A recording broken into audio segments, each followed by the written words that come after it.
किताब विपरण की रीत तो सच दा मार्ग भाग पंजवां।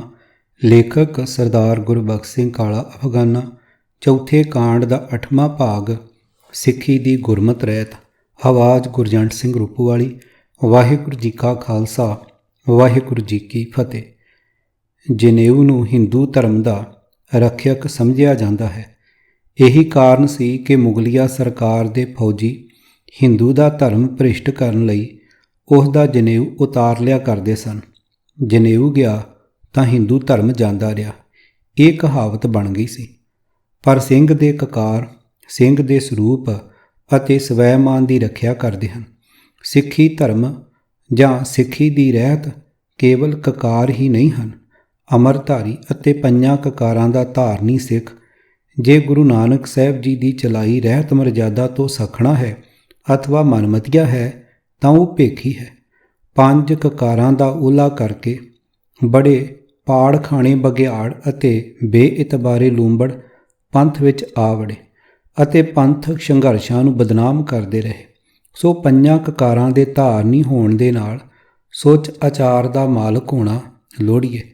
ਮਿੱਠ ਬੋਲਾ, ਕਹਿਣੀ ਕਥਨੀ ਦਾ ਸੂਰਾ, ਆਚਰਨ ਦਾ ਸੁੱਚਾ, ਨਿਰਵੈਰ ਖਿਮਾ ਅਤੇ ਧੀਰਜ ਦਾ ਪੁਤਲਾ।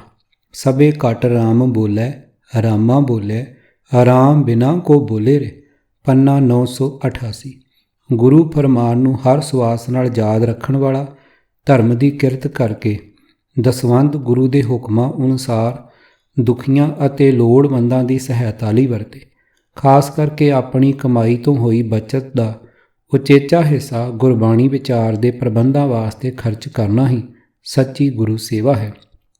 ਗੁਰੂ ਸ਼ਬਦ ਦੀ ਵਿਚਾਰ ਨਾਲ ਜੁੜਨ ਨੂੰ ਗੁਰੂ ਦੀ ਹਾਜ਼ਰੀ ਭਰਨਾ ਸਮਝਣਾ, ਨਿਤਨੇਮ ਦੇ ਸਮੇਂ ਗੁਰਬਾਣੀ ਦੇ ਹੁਕਮ ਨੂੰ ਸਮਝ ਕੇ ਹਿਰਦੇ ਵਿੱਚ ਪੱਕਾ ਕਰੀ ਜਾਣਾ ਅਤੇ ਆਪਣੀ ਜੀਵਨ ਜੁਗਤ ਉਸ ਅਨੁਸਾਰ ਢਾਲਦੇ ਰਹਿਣ ਨੂੰ ਆਪਣਾ ਨਿੱਤ ਦਾ ਕਰਮ ਬਣਾਉਣਾ, ਸਾਰੇ ਗੁਰਸਿੱਖਾਂ ਨੂੰ ਮਾਂ ਜਾਇਆ ਸਮਝ ਕੇ ਆਦਰ ਸਤਿਕਾਰ ਕਰਨਾ, ਸੱਚ ਬੋਲਣਾ, ਸੱਚ ਸੁਣਨਾ, ਮਿਥਿਆਕਾਰ ਤੋਂ ਦੂਰ ਰਹਿਣਾ, ਪਰਉਪਕਾਰ ਲਈ ਸਦਾ ਉਦਮੀ ਰਹਿਣਾ, ਵਾਹਿਗੁਰੂ ਨੂੰ ਸਦਾ ਅੰਗ ਸੰਗ ਜਾਣਨਾ ਤੇ ਗੁਰ ਤੇ ਸਿੱਖ ਮੇਰੇ ਹਰ ਪ੍ਰਭਾਏ ਜਿਨ ਹਰ ਪ੍ਰਭ ਜਾਣਿਓ ਮੀਰਾ ਨਾਲ।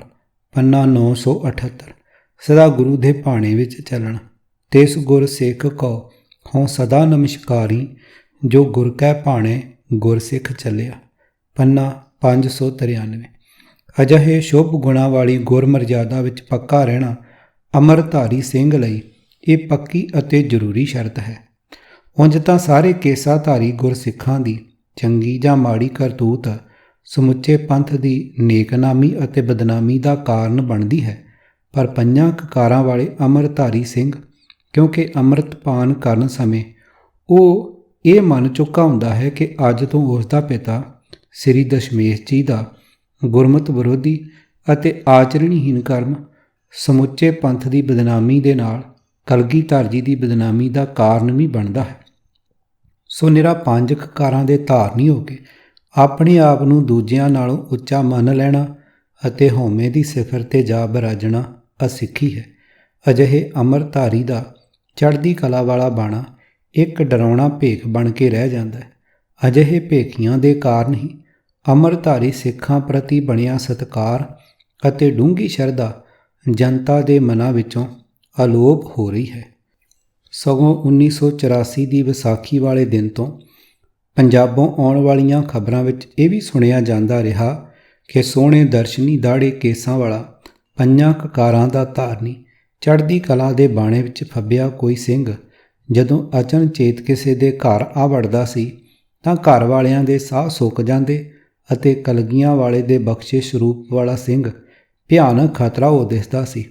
ਘਰ ਦੇ ਨਿੱਕੇ ਵੱਡੇ ਸਾਰੇ ਜੀ ਆਪਣੇ ਆਪਣੇ ਵਿਸ਼ਵਾਸ ਦੇ ਇਸ਼ਟ ਅੱਗੇ ਅਰਦਾਸਾਂ ਕਰਨ ਲੱਗ ਪੈਂਦੇ ਸਨ ਕਿ ਹੇ ਈਸ਼ਵਰ, ਹੇ ਵਾਹਿਗੁਰੂ ਜੀ, ਹੇ ਯਿਸੂ ਮਸੀਹ, ਇਹ ਭਿਆਨਕ ਬਲਾ ਸਾਡੇ ਘਰ ਦੇ ਵਿਹੜੇ ਵਿੱਚੋਂ ਸੁੱਖ ਸੁੱਖਾਂ ਨਾਲ ਕੱਢ ਲੈ।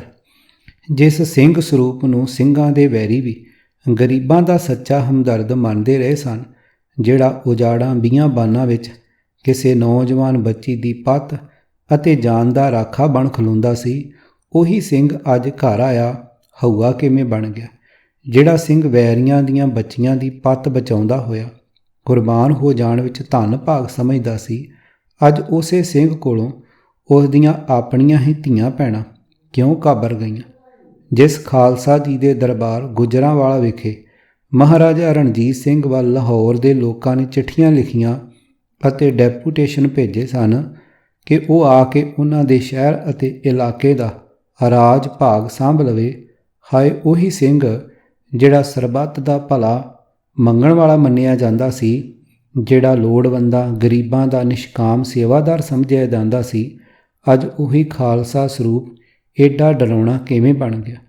ਹੇ ਗੁਰਿਆਈ ਦੇ ਭਾਈਵਾਲ ਬਣੇ ਪੰਥ ਦੀ ਸਰਬ ਉੱਚ ਪਦਵੀ 'ਤੇ ਬਿਰਾਜਮਾਨ ਪੰਥ ਦੇ ਜਥੇਦਾਰ ਜੀਓ, ਇਹ ਕੀ ਭਾਣਾ ਵਰਤ ਗਿਆ ਹੈ ਕਿ ਜਿਹੜਾ ਸਿੰਘ ਸਾਰੇ ਜੀਆਂ ਵਿੱਚ ਆਪਣੇ ਗੁਰੂ ਪਰਮੇਸ਼ਰ ਨੂੰ ਬੈਠਾ ਵੇਖ ਕੇ ਸਾਰਿਆਂ ਦਾ ਦਿਲੋਂ ਸਤਿਕਾਰ ਅਤੇ ਸੇਵਾ ਸੰਭਾਲ ਕਰਿਆ ਕਰਦਾ ਸੀ, ਜਿਹੜਾ ਅਜੇ ਕੱਲ੍ਹ ਹੀ ਦੀਨਾਂ ਦੁਖੀਆਂ ਲਈ ਸਰਬੰਸ ਕੁਰਬਾਨ ਕਰ ਦੇਣ ਵਾਲਾ ਮੰਨਿਆ ਅਤੇ ਸਤਿਕਾਰਿਆ ਜਾਂਦਾ ਸੀ, ਜਿਹੜੇ ਸੰਤ ਸਿਪਾਹੀ ਨੂੰ ਸਾਰੇ ਧਰਮਾਂ ਵਾਲੇ ਆਪਣੇ ਹਿਰਦਿਆਂ ਦੀ ਡੂੰਘਾਈ ਤੋਂ ਸਤਿਕਾਰ ਅਤੇ ਪਿਆਰ ਕਰਦੇ ਸਨ, ਅੱਜ ਉਸ ਸਿੰਘ ਨੂੰ ਵੇਖਦਿਆਂ ਹੀ ਉਸ ਦਾ ਆਪਣਾ ਸਿੱਖ ਪਰਿਵਾਰ ਵੀ ਥਰ-ਥਰ ਕਿਉਂ ਕੰਬ ਰਿਹਾ ਹੈ। ਆਪਣੇ ਆਪ ਨੂੰ ਕਲਗੀਧਰ ਦਾ ਖਾਲਸਾ ਖਵਾਉਣ ਲਈ ਅਥਵਾ ਇੱਕ ਵੱਖਰੀ ਕੌਮ ਸਮਝੇ ਜਾਣ ਲਈ ਮੋਰਚੇ ਲਾਉਣ ਵਾਲੇ ਅੰਮ੍ਰਿਤਧਾਰੀ ਸਿੰਘ ਦੀ ਸੂਰਤ ਮੂਰਤ ਇੰਨੀ ਡਰਾਉਣੀ ਬਣ ਜਾਣ ਦਾ ਕਾਰਨ ਕੀ ਹੈ।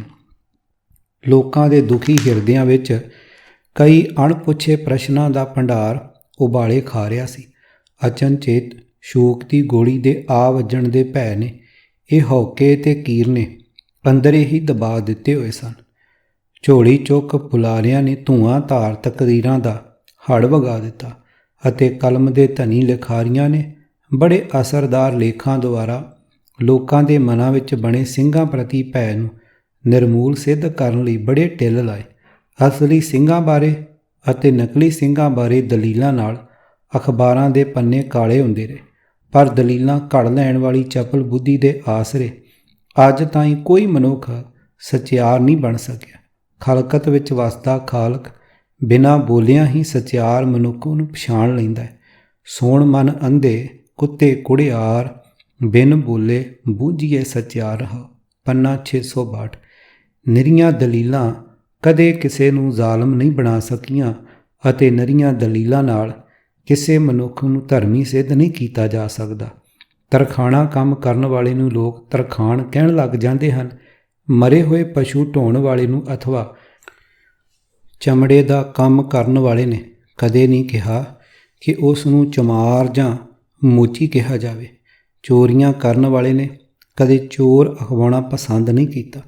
ਮਨੁੱਖ ਦਾ ਕਿੱਤਾ ਕਰਤੂਤਾਂ ਹੀ ਉਸ ਦਾ ਨਾਮਣਾ ਬਣ ਜਾਂਦੀ ਹੈ।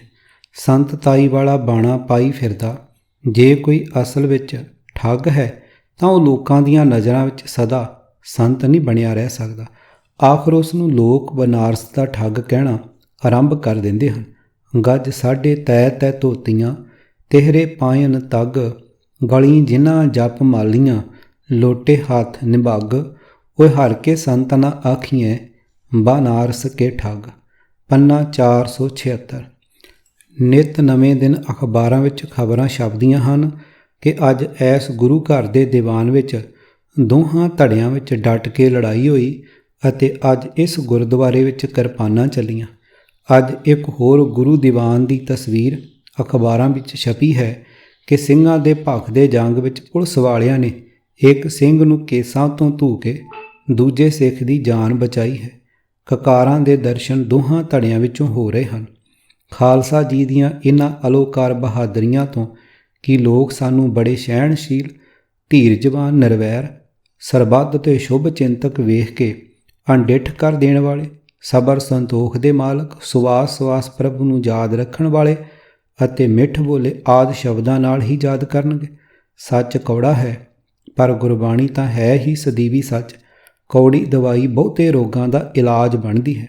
ਸਮਾਂ ਨਾ ਗਵਾਈਏ ਅਤੇ ਗੁਰਬਾਣੀ ਵਿਚਾਰ ਨਾਲ ਜੁੜ ਕੇ ਆਪਣਾ ਆਪਾ ਸਵਾਰ ਸਕਣ ਦਾ ਯਤਨ ਕਰੀਏ। ਪ੍ਰਭੂ ਸਿਮਰਨ ਤੋਂ ਸਖਣਾ, ਆਚਰਨ ਦਾ ਕੱਚਾ, ਨਿਰੀ ਬਾਹਰੀ ਸ਼ਕਲ ਸੂਰਤ ਅਤੇ ਪੰਜਾਂ ਕਕਾਰਾਂ ਨਾਲ ਫੱਬਿਆ ਹੋਇਆ ਚੜ੍ਹਦੀ ਕਲਾ ਵਾਲਾ ਬਾਣਾ ਸਿੱਖ ਧਰਮ ਦੇ ਇੱਕ ਫੋਕਟ ਹਾਰ ਸ਼ਿੰਗਾਰ ਤੋਂ ਵੱਧ ਹੋਰ ਕੁਝ ਨਹੀਂ ਕਿਹਾ ਜਾ ਸਕਦਾ। ਜਿਨ ਹਰ ਹਿਰਦੇ ਨਾਮ ਨ ਬਸਿਓ, ਤਿਨ ਸਭ ਕਾਰਜ ਫੀਕ। ਜੈਸੇ ਸ਼ਿੰਗਾਰ ਕਰੇ ਦੇਹ ਮਨੁੱਖ, ਨਾਮ ਬਿਨਾ ਨਕਟੇ ਨਕ ਕੀਕ। ਪੰਨਾ 1336। ਗੁਰੂ ਸ਼ਬਦ ਦੇ ਆਸਰੇ ਪ੍ਰਭੂ ਹੁਕਮਾਂ ਨੂੰ ਸਮਝ ਕੇ ਉਸ ਦੇ ਅਨੁਸਾਰ ਜੀਵਨ ਜੁਗਤ ਬਣਾ ਲੈਣ ਦੀ ਥਾਂ ਸਭ ਕੁਝ ਗੁਰੂ ਜੀ ਦੇ ਹੁਕਮ ਦੇ ਵਿਰੁੱਧ ਕਰਨ ਵਾਲਿਆਂ ਅਤੇ ਨਿਰੇ ਧਾਰਮਿਕ ਚਿੰਨ੍ਹਾਂ ਦੇ ਆਸਰੇ ਪ੍ਰਭੂ ਦੇ ਮਿਲਾਪ ਦੇ ਯਤਨਾਂ ਦਾ ਵਿਖਾਵਾ ਕਰਨ ਵਾਲਿਆਂ ਲਈ ਗੁਰੂ ਫਰਮਾਨ ਇਸ ਪ੍ਰਕਾਰ ਹੈ। ਕਹੇ ਪ੍ਰਭ ਅਵਰ ਅਵਰ ਕਿਛ ਕੀਜੈ, ਸਭ ਬਾਦ ਸ਼ਿੰਗਾਰ ਫੋਕਟ ਫੁਕਟਈਆ। ਕੀਓ ਸ਼ਿੰਗਾਰ ਮਿਲਨ ਕੇ ਤਾਈ, ਪ੍ਰਭ ਲਿਓ ਸੁਹਾਗਨ ਥੂਕ ਮੁਖ ਪਈਆ। ਪੰਨਾ 836। ਅਰਥ, ਪ੍ਰਭੂ ਪਤੀ ਕੁਝ ਹੋਰ ਆਖਦਾ ਰਹੇ ਤੇ ਜੀਵ ਇਸਤਰੀ ਕੁਝ ਹੋਰ ਕਰਦੀ ਰਹੇ ਤਾਂ ਉਸ ਦਾ ਸਾਰਾ ਸ਼ਿੰਗਾਰ, ਸਾਰਾ ਧਾਰਮਿਕ ਉਦਮ ਵਿਅਰਥ ਚਲਾ ਜਾਂਦਾ, ਬਿਲਕੁਲ ਫੋਕਾ ਬਣ ਜਾਂਦਾ। ਉਸ ਦੇ ਮੂੰਹ 'ਤੇ ਥੁੱਕਾਂ ਹੀ ਪਈਆਂ। ਪ੍ਰਭੂ ਨੇ ਤਾਂ ਕਿਸੇ ਹੋਰ ਗੁਰਮੁਖ ਸੁਹਾਗਣ ਨੂੰ ਆਪਣਾ ਬਣਾ ਲਿਆ। ਸਿੱਖੀ ਦੀ ਮਰਜ਼ਾਦਾ ਗੁਰੂ ਨਾਨਕ ਸਾਹਿਬ ਜੀ ਨੇ ਆਪ ਬੰਨ੍ਹੀ ਅਤੇ ਚਲਾਈ ਅਤੇ ਉਸ ਗੁਰਮਤਿ ਮਰਜ਼ਾਦਾ ਨੂੰ ਦ੍ਰਿੜ ਕਰਾਉਣ ਦੀ ਹੀ ਸਦਰ ਨਾਲ ਉਹਨੂੰ ਵੱਖ ਸ਼ਕਲਾਂ ਦੇ ਅੱਡ-ਅੱਡ ਉਮਰਾਂ ਵਾਲੇ ਹੋਰ 9 ਗੁਰੂ ਸਰੂਪ ਵਟਾ ਕੇ 200 ਸਾਲ ਤੋਂ ਵੱਧ ਸਮਾਂ ਖਰਚ ਕੀਤਾ। ਇਹੀ ਕਾਰਨ ਸੀ ਕਿ ਖੰਡੇ ਬਾਟੇ ਦਾ ਅੰਮ੍ਰਿਤਧਾਰੀ ਹੋ ਜਾਣ ਤੋਂ ਬਹੁਤ ਸਮਾਂ ਪਹਿਲਾਂ ਭਾਈ ਗੁਰਦਾਸ ਜੀ ਨੇ ਸਿੱਖੀ ਦੀ ਮਰਜ਼ਾਦਾ ਸਮਝਾਉਣ ਲਈ ਕਈ ਵਾਰਾਂ ਲਿਖੀਆਂ ਸਨ। ਨਮੂਨੇ ਵਜੋਂ ਕੁਝ ਪੌੜੀਆਂ ਇਸ ਪ੍ਰਕਾਰ ਹਨ। ਪਿੱਛਲ ਰਾਤੀ ਜਾਗਣਾ, ਨਾਮ ਦਾਨ ਇਸ਼ਨਾਨ ਦੜਾਏ। ਮਿੱਠਾ ਬੋਲਣ ਨਿਵ ਚੱਲਣ, ਹੱਥੋਂ ਦੇ ਕੇ ਭਲਾ ਮਨਾਏ। ਥੋੜਾ ਸਵਣਾ ਖਾਵਣਾ, ਥੋੜਾ ਬੋਲਣ ਗੁਰਮਤਿ ਪਾਏ। ਘਾਲ ਖਾਏ ਸੋ ਕਿਰਤ ਕਰੇ, ਵੱਡਾ ਹੋਏ ਨ ਆਪ ਗਿਣਾਏ। ਗੁਰਸਿੱਖ ਭਲ ਕੇ ਉੱਠ ਕਰ, ਅੰਮ੍ਰਿਤ ਵੇਲੇ ਸਰਨਾ ਬੰਦਾ। ਗੁਰ ਕੇ ਬਚਨ ਉਚਾਰ ਕੇ, ਧਰਮਸ਼ਾਲ ਦੀ ਸੁਰਤ ਕਰਨ ਦਾ। ਸਾਧ ਸੰਗਤ ਵਿੱਚ ਜਾਏ ਕੇ, ਗੁਰਬਾਣੀ ਦੇ ਪ੍ਰੀਤ ਸੁਣਨ ਸੰਕਾ ਮਨੋਂ ਮਿਟਾਏ ਕੇ। ਗੁਰ ਸਿੱਖਾਂ ਦੀ ਸੇਵ ਕਰਨ ਦਾ, ਕਿਰਤ ਵਿਰਤ ਕਰ ਧਰਮ ਦੀ। ਲੈ ਪ੍ਰਸਾਦ ਆਣ ਵਰਤੰਦਾ, ਗੁਰ ਸਿੱਖਾਂ ਨੂੰ ਦੇ ਕਰ। ਪਿੱਛੋਂ ਬਚਿਆ ਆਪ ਖਵੰਦਾ, ਕਲੀ ਕਾਲ ਪ੍ਰਗਾਸ਼ ਕਰ। ਗੁਰ ਚੇਲਾ ਚੇਲਾ ਗੁਰ ਸੰਦਾ, ਗੁਰਮੁਖ ਗਾਡੀ ਰਾਹ ਚਲੰਦਾ। ਗੁਰਸਿੱਖ ਵਾਸਤੇ ਸਭ ਤੋਂ ਸ੍ਰੇਸ਼ਟ ਰਹਿਤਨਾਮਾ ਸ੍ਰੀ ਗੁਰੂ ਗ੍ਰੰਥ ਸਾਹਿਬ ਜੀ ਦਾ ਪਾਵਨ ਸਰੂਪ ਹੀ ਹੈ। ਦੂਜੇ ਨੰਬਰ 'ਤੇ ਭਾਈ ਗੁਰਦਾਸ ਜੀ ਦੀਆਂ ਵਾਰਾਂ ਤੇ ਕਵਿਤ, ਫਿਰ ਭਾਈ ਨੰਦ ਲਾਲ ਜੀ ਅਤੇ ਹੋਰ ਗ੍ਰੰਥ ਜਾਂ ਰਹਿਤਨਾਮੇ ਜਿਹੜੇ ਪੰਥ ਨੇ ਪ੍ਰਵਾਨ ਕੀਤੇ ਹੋਏ ਹਨ। ਪਰ ਉਹਨਾਂ ਸਭ ਦਾ ਹਰ ਇੱਕ ਬਚਨ ਗੁਰਬਾਣੀ ਦੇ ਕਸਵੱਟੀ 'ਤੇ ਪੂਰਾ ਉਤਰਨ ਦੀ ਜ਼ਰੂਰੀ ਸ਼ਰਤ ਹੈ। ਇਹ ਸੱਚਾਈ ਕਦੇ ਵੀ ਨਹੀਂ ਵਿਸਾਰਨੀ ਚਾਹੀਦੀ ਕਿ ਸਿਵਾਏ ਸ੍ਰੀ ਗੁਰੂ ਗ੍ਰੰਥ ਸਾਹਿਬ ਜੀ ਦੀ ਬਾਣੀ ਦੇ ਬਾਕੀ ਅਜਿਹਾ ਕੋਈ ਗ੍ਰੰਥ ਨਹੀਂ ਹੈ ਜਿਹੜਾ ਵਿਰੋਧੀਆਂ ਦੀ ਛੇੜ-ਛਾੜ ਤੋਂ ਪੂਰੀ ਤਰ੍ਹਾਂ ਬਚਿਆ ਰਹਿ ਸਕਿਆ ਹੋਵੇ। ਸੱਚਾਈ ਦੀ ਪਰਖ ਕੇਵਲ ਗੁਰਬਾਣੀ ਹੀ ਹੈ। ਜਿਸ ਬਾਣੀ ਨੂੰ ਦਸ਼ਮੇਸ਼ ਜੀ ਨੇ ਸੀਸ ਨਵਾ ਕੇ ਗੁਰੂ ਨਾਨਕ ਸਾਹਿਬ ਤੋਂ ਸਥਾਪਿਤ ਹੋਈ ਗੁਰਿਆਈ ਸੌਂਪੀ ਸੀ, ਕੇਵਲ ਗੁਰੂ ਗ੍ਰੰਥ ਸਾਹਿਬ ਜੀ ਦੀ ਬਾਣੀ ਹੀ ਪੰਥ ਦਾ ਗੁਰੂ ਹੈ।